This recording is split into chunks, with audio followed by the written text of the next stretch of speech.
আসসালামু আলাইকুম। কবিতাস family daily life channel থেকে আপনাদেরকে স্বাগতম।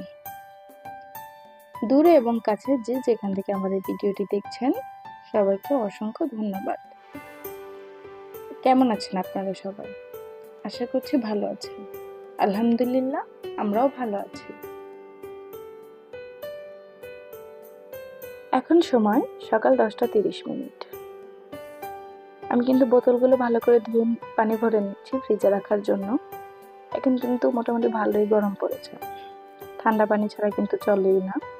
আর ইফতারে যদি ঠান্ডার এক গ্লাস শরবত হয় তাহলে মনে হয় আর কিছু প্রয়োজনই হয় না, শরবতটাই বেশি খাওয়া হয়। তাই আমি একটু বেশি করে পানি রেখে দিলাম ফ্রিজে, ইফতারে শরবত বানাবো তাই। দয়া করে ভিডিওটি না টেনে দেখতে থাকুন। আপনাদের ভাইয়া কিন্তু ছেলেকে স্কুল থেকে নিয়ে আসার সময় অল্প কিছু বাজার নিয়ে এসেছে, সেগুলো এখন আমি গুছিয়ে রাখবো। আমরা গৃহিণীরা মনে হয় এমনই, তাই না? সংসারের সবকিছু গুছিয়ে রাখতে খুবই পছন্দ করি। আমার কাছে তো আমার সংসারে সবকিছু গুছিয়ে রাখতে খুবই ভালো লাগে। আমি সবকিছু সবসময় গুছিয়ে রাখতেই চেষ্টা করি। আর বাসাটাও যদি গোছানো থাকে তাহলে দেখতেও কিন্তু শান্তি লাগে, তাই না?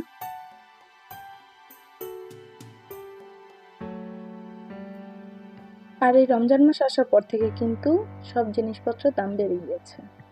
আমাদের মধ্যবিত্তদের জন্য কিন্তু দৈনন্দিন জীবনটা খুবই কষ্টকর হয়ে উঠছে। এত জিনিসপত্রের দাম কিভাবে কি করব বুঝতেই পারি না। বেগুন কিন্তু রমজানের আগেও শুধু 40 টাকা কেজি ছিল, কিন্তু রমজান আসার সাথে সাথে কিন্তু বেগুনের কেজি 120 টাকা হয়ে গেছে।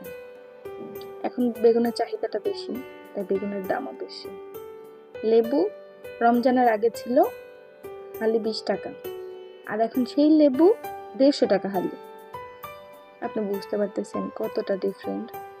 আল্লাহ তাআলা সবাইকে হেদায়েত দান করুক, এই প্রার্থনাই করি, আর কিছু বলার নেই।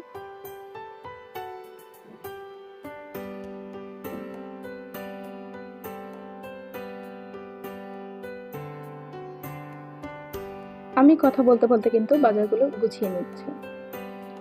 এখন মরিচগুলো বোটাগুলি ফেলে ভালো করে সব মরিচগুলো বোটাগুলি ফেলে নেব, একটা বক্সে রাখবো।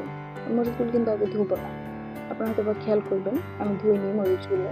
ধুয়ে রাখলে আমার কাছে মনে হয় কি একটু তাড়াতাড়ি নষ্ট হয়ে যায়। না ধুয়েই আমি একদম নিচে বক্সের নিচে একটা টিস্যু দিব, আবার মরিচগুলো রাখার পরে উপরে আরেকটা টিস্যু দিব।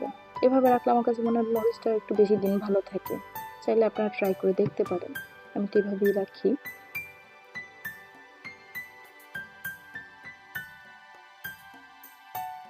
আমি কিন্তু ডিমগুলো ধোয়ার জন্য নিয়ে এসেছি। আমার কাছে বাজার থেকে ডিমগুলো আনার পর থেকে যে একটা অবস্থা থাকে, এর জন্য ধুয়ে রাখাটাই ভালো, রান্না করতেও শান্তি লাগে।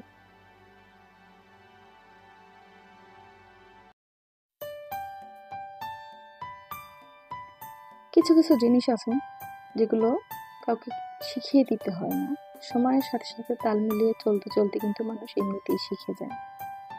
যেমন আমিও শিখেছি, অনেক কিছু শিখেছি।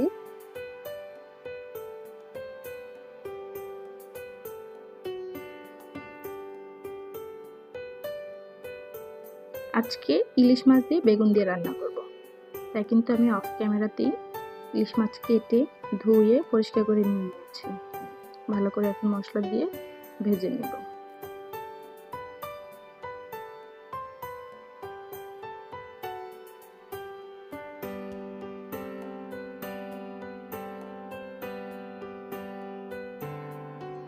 আমি কিন্তু আমার নতুন চুলায় রান্না করার জন্য চলে আসলাম। আপনারা কিন্তু কেউ বলতেই পারেন না আমার চুলাতে কি সমস্যা ছিল। আমার চুলার কিন্তু সমস্যাটা ছিল অটো ফায়ারে কিন্তু কাজ করে না, আমার এক্সট্রা ফায়ার দিতে হয়। কিছু করার নেই, যা পেয়েছি এটাই হয়তোবা ছিল।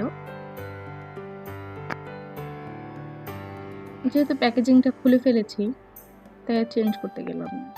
আবার এই রমজানের মধ্যে রোজা রেখে এটা নিয়ে যাওয়া আসাটাও খুব কষ্ট হয়ে যাবে আমাদের জন্য, তাই আর দিলাম না এটা চেঞ্জ করার জন্য। ছোট ছোট দুটো বাচ্চা আছে, ওদের কথাও চিন্তা করলাম। মানে এটা তো এক্সট্রা কাজ হয়ে যাবে, ভেজাল হয়ে যাবে। এমনিতেই তো রমজানের মধ্যে একটু কাজের প্রেশার বেশি।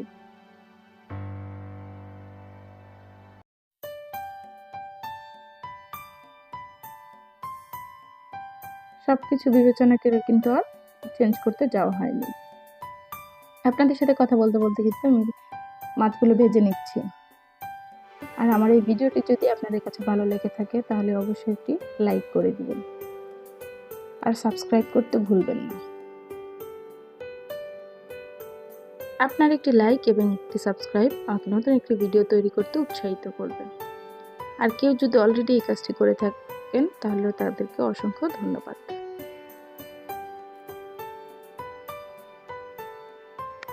মাছগুলো ভাজা শেষ করে কিন্তু আমি রান্নাটা এখানে স্টপ করে রেখেছিলাম। আমার মেয়েটা খুবই কান্না করছিল, আর যেহেতু খাবারটা রাতের জন্য ছিল তাই তেমন একটা প্যারা নেইনি রান্নার জন্য। ইফতারের পরেও করা যাবে, তাই এখন চলে আসলাম ইফতারের পরেই। চুলা ভাত আর চুলার আমি তরকারিটা বসিয়ে দিয়েছি।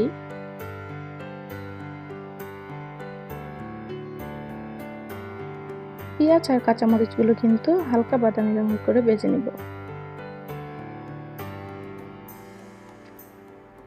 সারাদিন রোজা রেখে ইফতারি করার পর কিন্তু শরীরটা একদমই ছেড়ে দেয়, তাই না? তারপর আর মনে চায় না যে কিছু করি, কিন্তু কিছু করার নেই। আজকে একটু সবকিছু এলোমেলো হয়ে গেল। ছোট বাচ্চা আছে তো সবকিছু টাইম মিলিয়ে করা যায় না বা করতে পারিও না, তবুও চেষ্টা করি একটু টাইমে সবকিছু করার।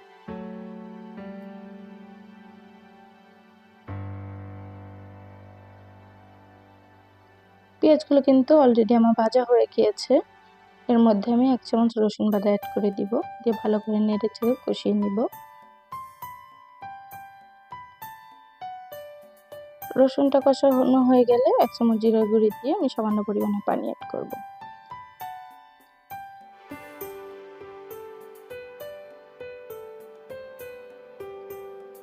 একে একে আমি হলুদের গুঁড়ি, মরিচের গুঁড়ি এবং লবণ দিয়ে ভালো করে নেড়েচেড়ে কষিয়ে নেব। চাইলে আপনারাও বাসায় এভাবে রান্না করে দেখতে পারেন, দেখুন ভালো লাগবে। আমরা এভাবেই রান্না করি, খুব মজা হয়। মশলাটা কষানো হয়ে গেলে আমি এর মধ্যে বেগুনগুলো দিয়ে ভালো করে নেড়েচেড়ে ঢেকে দিব।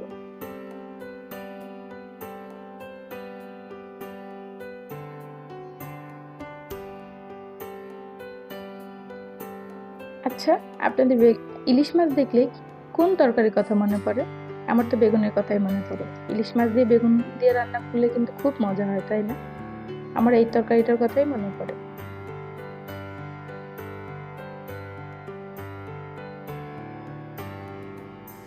তাই ইলিশ মাছ দেখেই আমার বেগুনের কথা মনে পড়লো যে আমি ইলিশ মাছ দিয়ে বেগুন দিয়ে রান্না করব। আর যেই কথা সেই কাজ, বেগুন দিয়ে রান্না করে ফেললাম। কথা বলতে বলতে কিন্তু বেগুনটা কষানো শেষ হয়ে গিয়েছে। এর মধ্যে পানি দিয়ে দিব এখন। তারপরে আমি একে একে মাছগুলো দিয়ে দিব। দেখতে দেখতে রান্নার শেষ পর্যায়ে কিন্তু চলে এসেছি। দোয়া করবেন আমার জন্য, এবং আমিও আপনাদের জন্য দোয়া করি আল্লাহ যেন আপনাদেরকে ভালো রাখে। আর আমার চ্যানেলটি সাবস্ক্রাইব করতে ভুলবেন না কিন্তু। সারাদিন ব্যস্ততাময় দিন কাটিয়ে 1 কাপ চায়ের সাথে এই ভিডিওটি এই পর্যন্তই। আল্লাহ হাফেজ।